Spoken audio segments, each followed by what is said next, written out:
उत्तर भारत का एक पहाड़ी गांव चिड़कोट। समय रात के 11 बजे।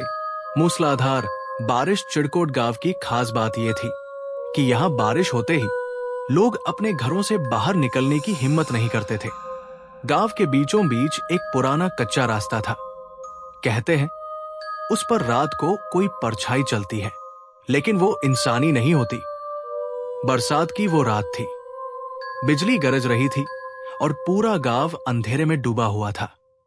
21 साल का राजन देर रात शहर से वापस गांव लौट रहा था।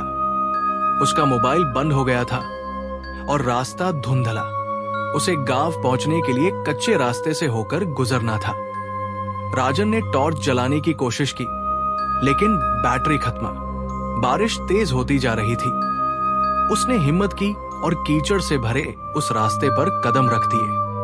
कुछ कदम चलते ही उसे ऐसा लगा जैसे कोई पीछे पीछे आ रहा हो। वो पलटा, कोई नहीं था, लेकिन बारिश की आवाज के बीच उसे एक धीमी घिसटती हुई आवाज सुनाई दी, जैसे कोई गीली मिट्टी पर घसीटते हुए चल रहा हो। उसने रुककर ध्यान से सुना। खर खर खर।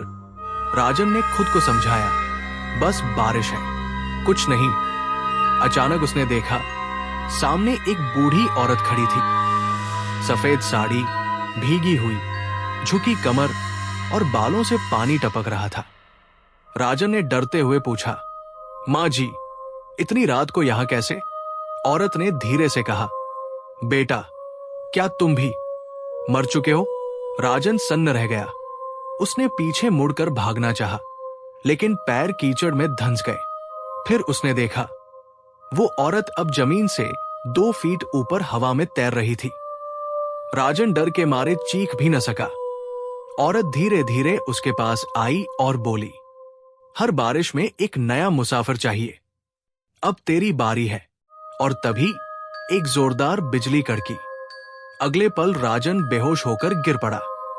गांव वालों को कच्चे रास्ते पर राजन के पैर के निशान मिले, पर लौटते नहीं थे। वही एक पेड़ के नीचे भीगी हुई सफेद साड़ी पड़ी थी और पास में मिट्टी पर लिखा था, अब अगला कौन?